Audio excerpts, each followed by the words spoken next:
All right, good morning, everybody. Good morning. If you'll go ahead and grab your Bibles, you can open up to the book of Hebrews today in chapter 3. You can take a look at that as we do some review at the start of our class this morning. Today is class number 7 of our study through the Epistle to the Hebrews. And as I briefly mentioned at the end of class last week, today kind of marks the start of a new chapter in our study. We're moving out of the block of material that we've been working through the entire quarter so far. We're starting into the next segment of the author's argument. But last week we looked at Hebrews chapter 3 from verse 15 through nearly the end of chapter 4, in which the author continued his exposition of Psalm 95, which he started back closer to the start of chapter 3. So let's briefly review a few key points from last week's class before we start to introduce new material. Now, last week we mostly spent time discussing a reward which lies ahead for Christians who persevere and press on to the end, remaining faithful. What was that reward which we talked about so much? It is rest. That's right. It's God's own rest, and it is a Sabbath rest. The author spent a lot of his material in those two chapters explaining the rest that was promised to the Exodus generation, was later promised to David's generation, and is now promised to the generation of Hebrews and to all generations. And who is it that makes that promise to all generations? Where does he say the promise comes from? The Lord. It comes from the Lord. He gets a bit more specific than that. In chapter 3, verse 7, he refers to it as being spoken by the Holy Spirit. It is the Spirit which speaks through Moses, through David, through the author, and to all generations makes the promise of rest. Invites us to participate in the rest that God enjoys from the seventh day of creation, which was called a Sabbath rest. And we discussed this briefly as well last week. What does that rest practically look like for you and me, for Christians today? How does that rest manifested in our lives? So there's a peace aspect to it, okay? The author has a slightly different direction he goes, but peace is certainly going to be part of it. Expectation of An ultimate rest. He describes it as ceasing from our labors, just as God ceased from his labors. So the rest is very much stopping good works, like what God worked on the first 6 days of creation, to ultimately rest someday after this life. That is correct. The author contends, though, that we're not yet done with our good works. The promise of rest remains. It remains open for you and me, but it remains in front of you and me. Instead, we are still in the day of works. Therefore, he tells them to strive, put in every effort in order to attain the future promised rest. Now, at the end of our study last week, we discussed two motivations that the author brings up for why people should strive and work towards that rest. What were those two motivations? Sorry? Mercy and grace? Not mercy and grace, no. Those are going to be helps along the way, but he discusses motivations for us to labor. One of them is the reward. That's right. Because there is such a wonderful goal ahead of us, it's worth striving for. So we're supposed to spend time thinking about the rest that is heaven, the homeland that is heaven, the family that we'll enjoy there. That is supposed to be part of our motivation. What was the other half of the motivation? It was fear. He commands his audience to fear failure or to fear the results of failure. And at the end of chapter 4, or close to the end of chapter 4, he discusses how failure is manifested in the judgment of Christ the Son, who is the Word of God. He is the sword. So we're supposed to be fearful of the sword that is before our necks, and therefore we are scared to fail like the Exodus generation failed. That's the kind of dual motivation or dual application in which the author ends the introduction to his sermon. And I do mean that. Hebrews 4:13 does mark the end of the opening arguments of the book. And it sets us up to finally move into the heart of Hebrews. All right? So I'm going to do my best now to very briefly summarize everything from these first 4 chapters that sets us up for understanding the rest of the book as we move forward. I'm just going to try and synthesize this message quickly. God has formerly spoken to mankind through various revelations at various times, but now he has given us the ultimate and perfect revelation that is Jesus Christ, the Son. Remember, that was mostly in chapter 1. While God's prior messages and messengers were authoritative, they pale in comparison to the authority of the Son. While God's prior messages and messengers were relatable, they also pale in comparison to the solidarity of the Son. And while God's prior messages and messengers were faithful, they pale in comparison to the efficacious faithfulness of the Son. And if you don't believe this, the author says just consider the results. The inferior nature of the prior message, the prior revelation in the messengers is easily demonstrated by their fruits. What happened to the generation that received the prior, the inferior message of God? What happened to them? They failed. And all of this sets the author up to present his new topic. What will happen to the generation that receives the superior message of God? We will succeed, thrive, and persevere like none other. We can perform all of these things far better than everyone in the Old Testament, for we have received a far greater revelation and help.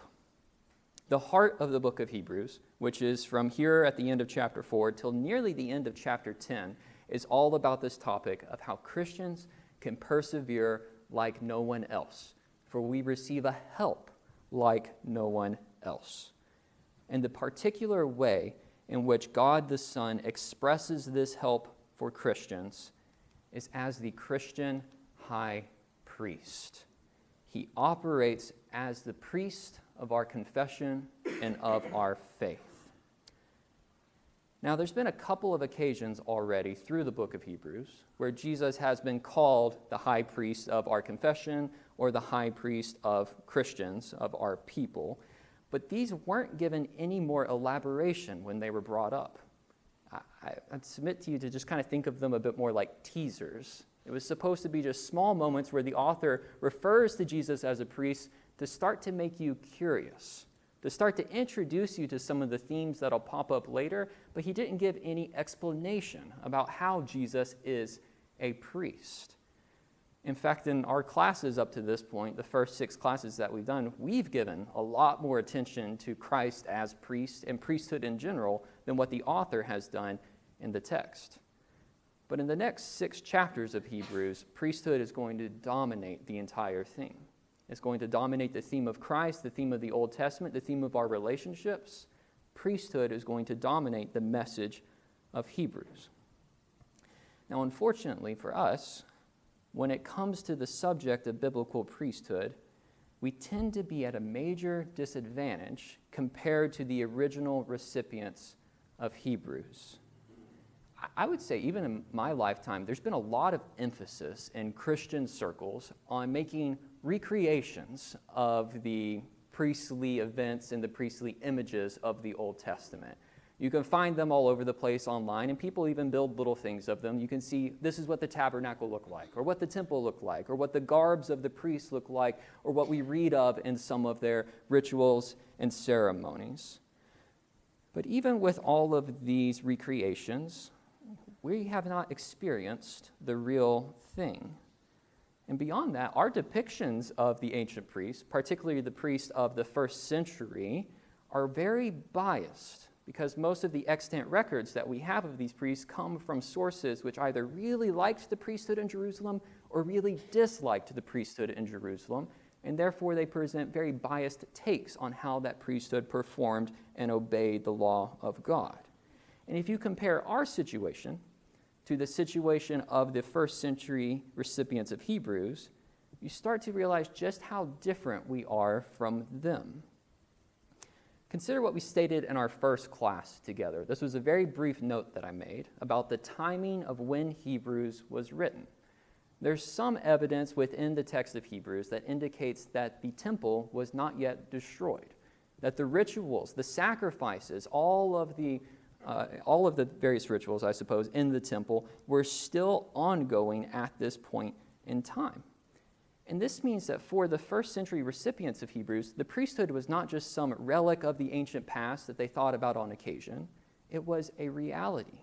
It was something which they had perhaps seen, something which they knew was currently ongoing in Jerusalem, and something which had been very important to their lives up to this point. Because although we don't know whether or not these people were Jews by their genetics, we know that they at least had great attachment to the Old Testament scriptures and to the Jewish traditions of the first century. Therefore, they were likely practicing Jews up to the point that they became Christians. So they understood priest not as some relic of the past, but as an actual figure, a real person who had a role in their salvation, a real person who made sacrifices on their behalf, who spoke for them to God and spoke to them on behalf of God. The priest was a real character in their eternal salvation, and he would carry an entirely different weight than perhaps how we think of priests today. The priesthood to them would have been one of God's most valuable gifts to mankind. And since priests are so important, and since we live in a culture which is extremely separated from this specific Jewish context, today's class is an attempt to kind of bridge that gap between us and the first century recipients of Hebrews. Today is a special class in that we will not be making any progress through the book of Hebrews itself. This is going to be like the first class we did of this semester, where we present historical background and we build up some of the necessary facts in order for us to better understand later portions of the book of Hebrews. And we're going to do this today by focusing on the traditions of biblical priesthood. And we're going to do this in 3 stages. First, we'll take a look at the most well-known priesthood, which is, of course, the priesthood of Aaron and his sons that serviced Israel. And second, we'll introduce the priesthood which came before the ordination of Aaron, existing from the creation of man. And then third, we'll talk about how these 2 priesthoods coexist and how they operate in parallel throughout the history of God's people. And while we can't discuss every role, function, or purpose of priest in this class, hopefully this will set us up for some success in future classes when we talk about what priests are, what they do, and where they come from, because now we have the background for such a conversation. And I'll also give a fair warning here. Since this is more of a history class rather than our typical exposition of a text and then application of a text, there's probably going to be more lecturing. So I apologize ahead of time if you struggle to maintain focus through a lecture, but hopefully you'll find this class as exciting as I do, because we get to cover some novel material. We're going to get to cover some aspects of priests that we don't usually have the time to discuss during a study of Hebrews. So let's start our review of biblical priesthood with that dominant priesthood of the Old Testament, the Aaronic priesthood, or the Levitical priesthood. And of course, this is not only important in the Old Testament. We find it having a very primary role in the early New Testament as well, and it's going to pop up so much throughout the book of Hebrews as being the primary priesthood against which Christ is compared or contrasted. And even the origins of the Aaronic priesthood are important to our study here in Hebrews. Where did the Jews receive the Aaronic priesthood? When did that happen? It was at Mount Sinai. Remember that we discussed that there's something like that background story that's constantly being told in the book of Hebrews? The story of Mount Sinai and the Exodus generation and how they responded to the revelation of God. The Aaronic priesthood was part of that revelation of God at Mount Sinai. We'll talk more about these origins in next week's class, where the beginnings of Aaron's priesthood is compared to the beginnings of Christ's priesthood. But in this week's class, I want to draw attention to a special fact which will again be important later in Hebrews. Sometimes this goes unnoticed, but the largest part of God's revelation on Mount Sinai was not oriented towards moral laws or towards civic laws. It was primarily concerned with the structure, the building, and the rituals of the tabernacle. The Aaronic priesthood is part of these instructions and the rituals of the tabernacle. The tabernacle itself is the defining feature, the representation of the covenant that God made with Israel on Mount Sinai. And it meant that Israel had received more than just rules or some theology about God. They received God's own presence, God dwelling among them. That was the grandest result of the old covenant. It was the tabernacle and the presence of the one who came to dwell on earth among men within the tabernacle. And of course, this brings massive challenges to the nation. Because God, he's infinitely holy, infinitely righteous and powerful, and man is unclean, sinful, and weak. And there's this massive gap between the two parties that is not just large, it's dangerous. We're told that the people could not even approach the mountain or go near to the presence of God for fear of being struck down and killed. They could not approach the Lord who came to dwell among them. Instead, God calls a mediator to serve on their behalf. From Mount Sinai, God calls Aaron to come and serve as a priest of the people, to represent his nation before him.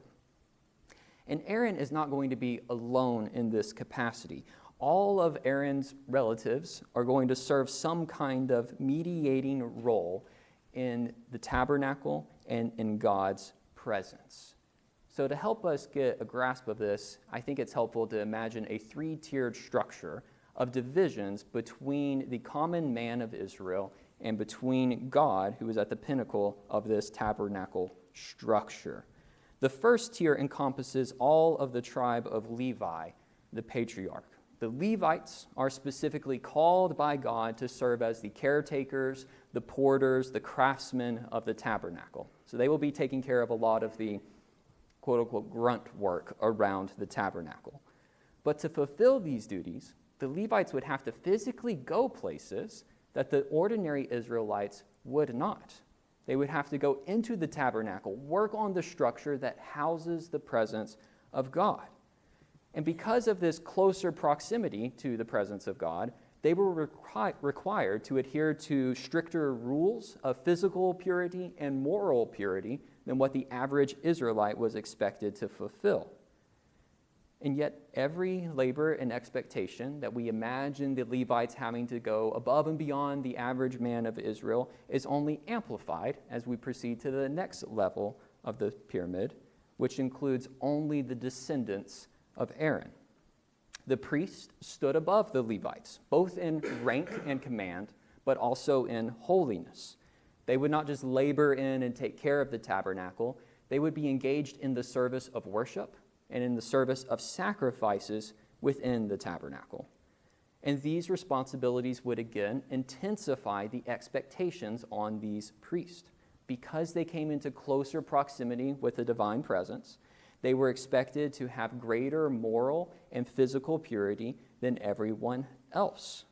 They were given a dress code. They had specific washing rituals, specific procedures they had to go through to ensure that they maintained the holiness that was required to share a building with the Lord.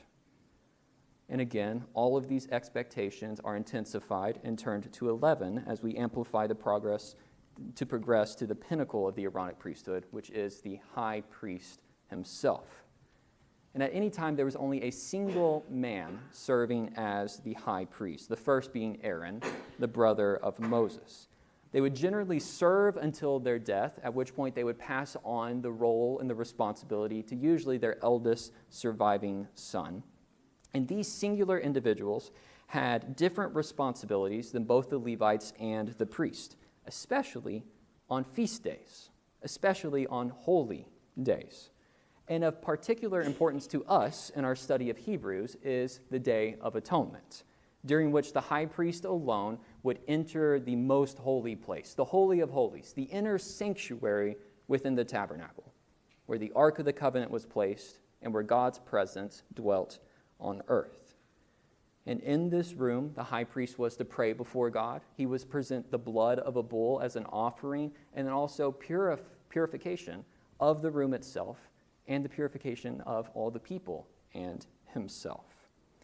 And this extreme proximity to the presence of God, literally sharing a room with the divine presence, required extreme physical cleanliness and extreme moral cleanliness. Every aspect of the high priest's life during the days leading up to the Day of Atonement was mandated and was strictly scheduled. What he could eat, what he could wear, when he had to wash, to make sure that he was physically clean, that he was morally clean, and to make sure that his conscience was ready to come before the Lord. And I bring up all of this background to emphasize the first two functions of the Aaronic priesthood in the Old Covenant, which is displayed here on the side. Priests were designed to be holy and to be near to God. That is why God set apart these special people and gave them so many special restrictions, so that they would be holy and they could come near to the presence of God. But of course, that's not all that the Aaronic priests were supposed to do. There's several other jobs performed by these Old Testament priests that are relevant to our study here in Hebrews. By far, the most well-known and the most visible job of the priest is going to be the sacrifices. It's going to be the rituals in which they partook in, killing animals, burning them, offering grains, libations, and taking money as well, as part of their service within the tabernacle. And these sacrifices were, in a word, very extensive. By far, the majority of these Old Covenant offerings were those donated by people to be offered on their behalf. And these include the thanksgiving offerings, peace offerings, sin offerings, and the economic offerings, which were structured as a tithe. And while the layman offerer could have some role in the actual ritual of the sacrifice, they usually were not present when the offering was made. The priest made the offerings on the people's behalf. The priest made the offering for the benefit not of themselves, but for the people who made the donation. And in this way, the offerings of the people formed what I'm going to call a language of mediation, by which the nation spoke to God. The people could pray for themselves. They often did. They spoke to God directly, but they also had the God-given avenue of a priest who spoke their thanksgiving, who spoke their supplications for them, and made intercessions for them. In this way, the priests serve as mediators. They serve as intercessors for their fellow men, presenting their intentions, presenting their offerings before God. They represented these people before God. Now, while these common offerings, the thanksgiving, the peace, were the most numerous in the Old Covenant, they are not the offerings which are going to show up in the book of Hebrews, or which matters most to our study this semester. These offerings are typically the sacrifices of cleansing.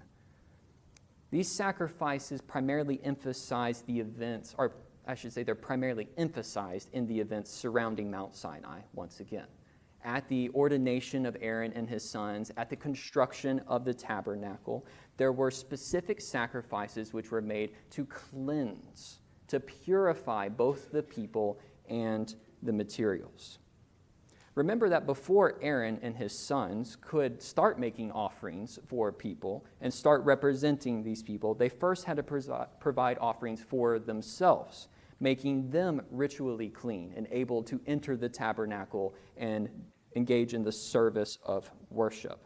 Then the priest could provide sacrifices on the behalf of others. And this wasn't just for any single individual, as we see at Sinai. They killed a bull for the whole nation and went and sprinkled the blood of that bull over all the people, marking them as clean. Then he would turn around and he would mark all of the articles of the tabernacle, the building itself, and the Ark of the Covenant, the altar, everything within as being ritually clean. Once everything was purified, once everything was marked as holy, then God could come and dwell among his people. We're going to read a lot about sacrifices, offerings, and especially blood in the book of Hebrews as we progress. As we read all those things, you can imagine some of these other sacrifices of the Old Testament, but make sure that in primary position in your mind is the sacrifices of purification by which the people, the priest, and the tabernacle were ordained as being worthy for God's presence there at Mount Sinai. This is the threefold ritual of cleansing sacrifice that is most relevant to the main theme of Hebrews as we're going forward. The last functions of the Aaronic priesthood that we're going to talk about this morning is going to be their role as teachers and moral leaders of Christians. I will ask you, go ahead and turn to Malachi chapter 2. Malachi chapter 2. I included this in our readings for this week, but it's a very good description of the specific task of the Aaronic priest. Malachi chapter 2 is the Lord speaking through the prophet Malachi, and he's actually offering a condemnation of the priest of the day. And in his condemnation, he gives a description of what priests should look like, rather than what they do look like. So Malachi 2, starting in verse 5, God speaks and says, "My covenant with Levi was one of life and peace, and I gave them to him. It was a covenant of fear, and he feared me. He stood in awe of my name. True instruction was in his mouth, and no wrong was found on his lips. He walked with me in peace and uprightness, and he turned many from iniquity. For the lips of a priest should guard knowledge, and people should seek instruction from his mouth, for he is the messenger of the Lord of hosts." Malachi is just one example of what pops up over and over again, especially through the latter half of the Old Testament, of priests being judged based on their teaching capabilities and based on their moral example that they set for the people of Israel. And I want to ask why. Why were the priests expected to have this higher moral behavior? What was special about them that required special moral attention? Okay, so they have contact with God, that is correct. How does that translate to their how they behave among the people?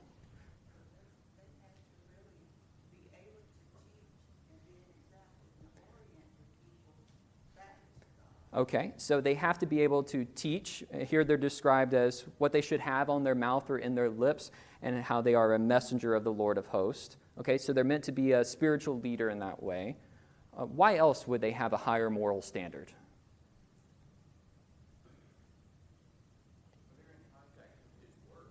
Okay. Okay, so greater contact with his word. So perhaps you just have higher expectations because they should know better. Yep. Okay, covenant with God.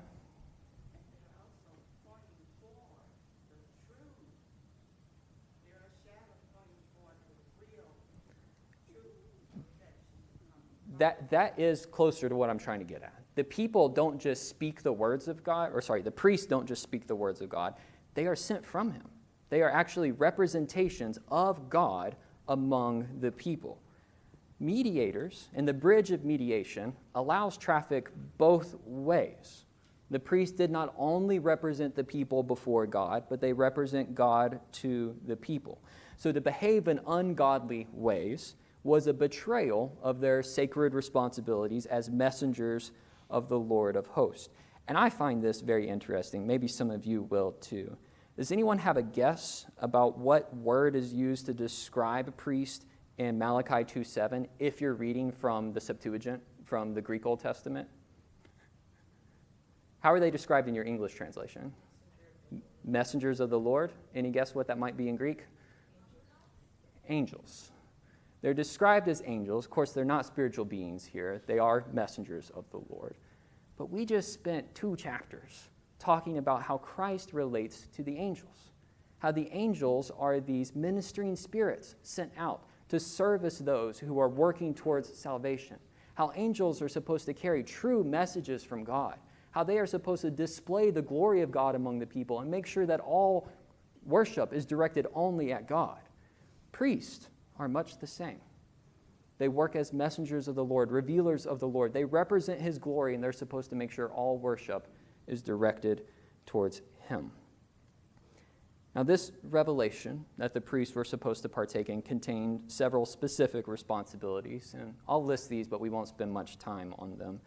They were meant to instruct the people in the Mosaic law.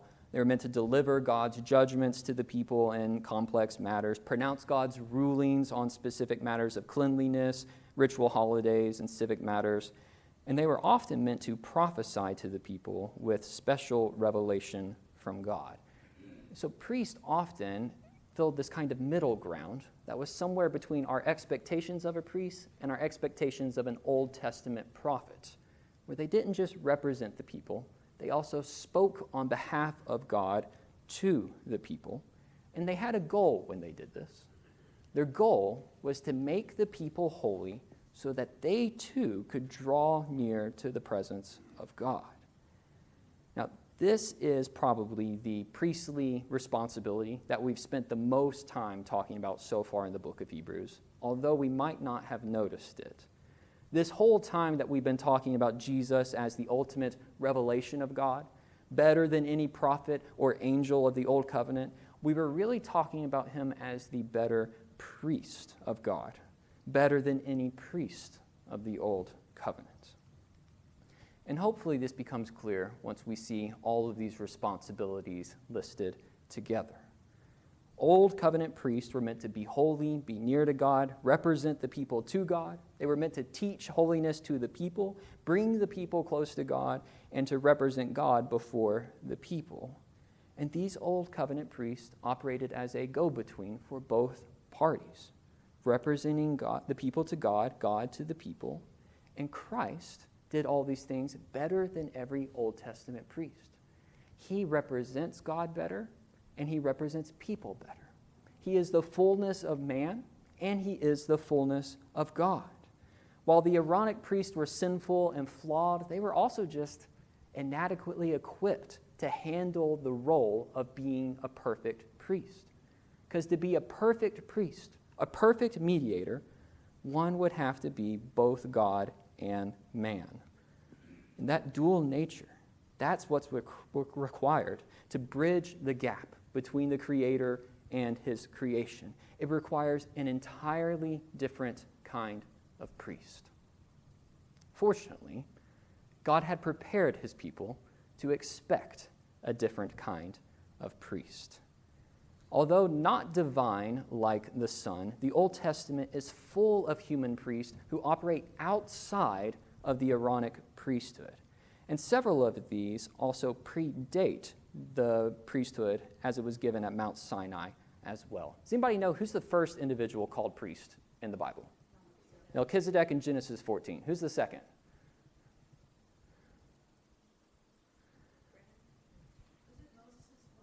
Moses' father-in-law is going to be the third. That's right. In Exodus 2, Jethro is a priest of Midian. There's one in between. Genesis 41, Potiphera, which is going to be the father-in-law of Joseph, is called the priest of the city of On. So those are the first three individuals that actually receive the title priest in our Old Testament. And I bring this up to emphasize a few key points. First, priests were not some kind of brand new invention at Mount Sinai. God gave the Aaronic priesthood within a culture that already had priests. The tales of Melchizedek probably would have been known by the oral tradition of the Israelites. The story of Potiphera likely would have been known because he was, in fact, one of their ancestors too. He would have been one of the patriarchs of two of the tribes of Israel, of the same generation as Israel himself. And the priesthood of Jethro would have been obvious because they just had to look at him. He was there along with them through the Exodus, wandering in the desert. They would have seen him operate as a priest and the father of Moses during their sojourning together. So it's not into some vacuum that God presents the brand new idea of priest on Mount Sinai. It's within the context of existing priest. What's special about the Aaronic priesthood is not its novelty, it's its restrictions. No one could be this kind of priest except Aaron and his sons. And they only service the nation of Israel and eventually only the geography of Jerusalem in a very small area. And these restrictions contrast the existing priests of Scripture, who were primarily made up of Gentiles, outside the chosen descendants of Abraham.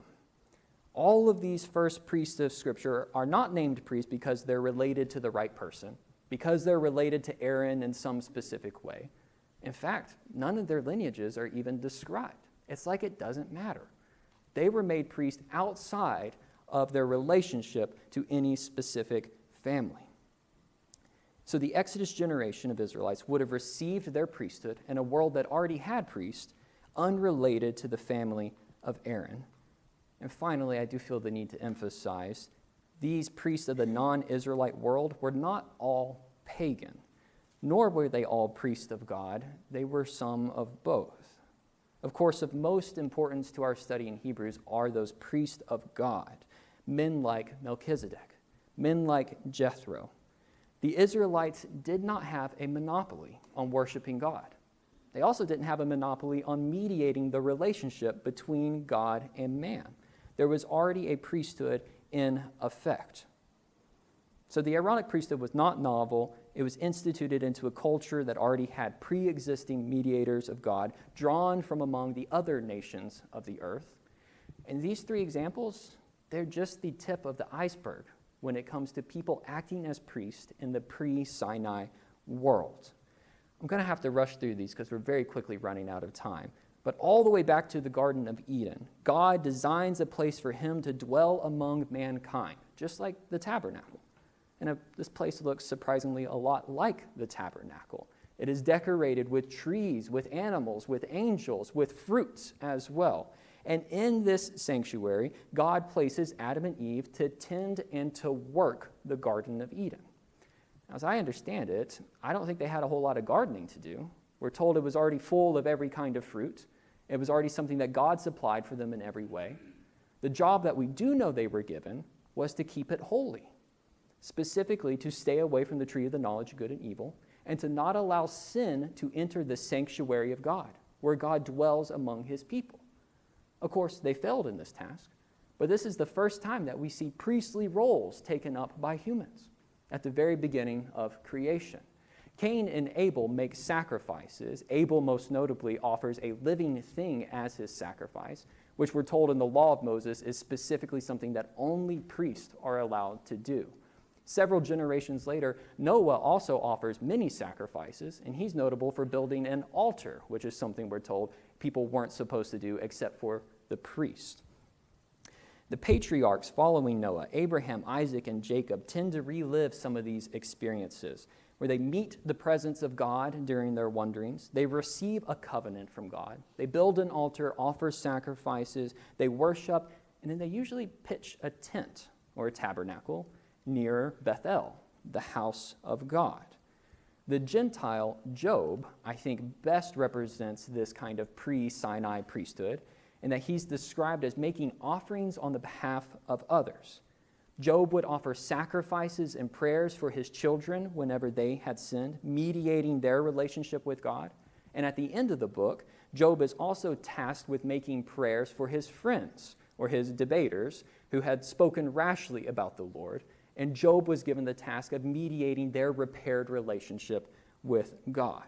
And my point is this: even before the revelation of Mount Sinai, Scripture is full of examples of priests and people who perform priestly roles.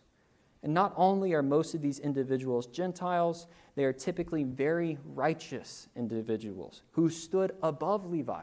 They stood above Aaron in terms of righteousness and rank.